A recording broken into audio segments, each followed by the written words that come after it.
Ya, maandalizi yetu yamekwenda vizuri.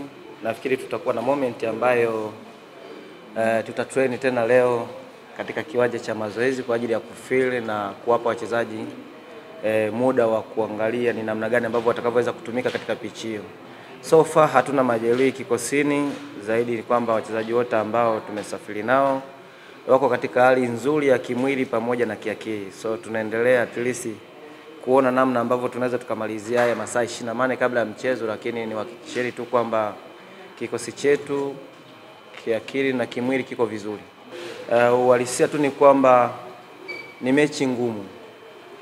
Ni mechi ngumu kwa sababu mbili, fomu ambayo wako nayo, alafu na eneo ambalo wanalotumika, kwa sababu ni timu mwenyeji, yuko nyumbani, atataka kushinda, lakini pia amekuwa na matokeo mazuri katika mechi takriban labda 2 ngapi zimepita. Hiyo inatengeneza ugumu, lakini pia experience ya wachezaji ambao wapo, quality pia mwalimu Mayanga ni mwalimu ambaye ana uzoefu.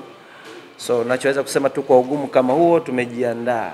Yaani kutokana na hicho ambacho nachoweza kuelezea ni kwamba tumejiandaa kutokana na huo ugumu.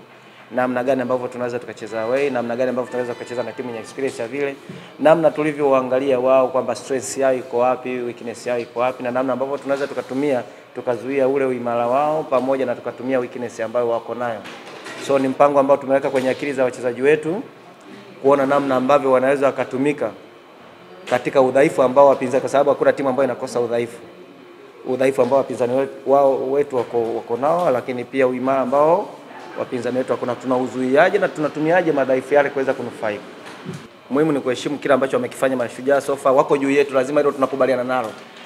Wako juu yetu, lakini kikosini kwetu kuna experience kubwa sana. Experience ya wachezaji wetu, experience ya walimu, kwa sababu at least naweza nikakwambia hata msimu jana nilikuwa na timu ambayo ilikuwa katika nafasi ya 15, Tanzania Prison, then wameweza kutoka huko kuja huko. Hakuna mtu ana hofu. Muhimu ni namna ambavyo tutakavyoweza kuleta solution kutoka mahali pale tulipo na kuja mahali pengine.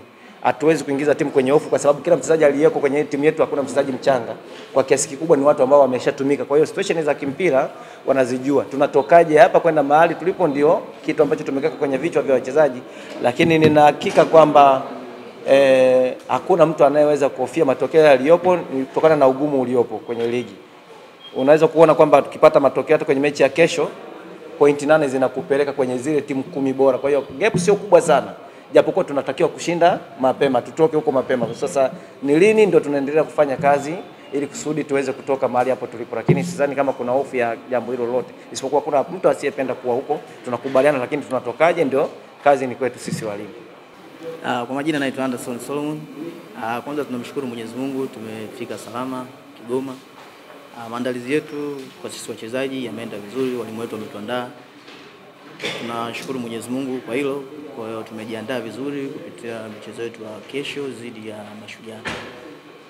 Morali ya wachezaji wangu ipo siku zote, sio katika mchezo huu tu. Tuna imani kubwa sana katika mchezo wa kesho, tunaenda kupata matokeo mazuri.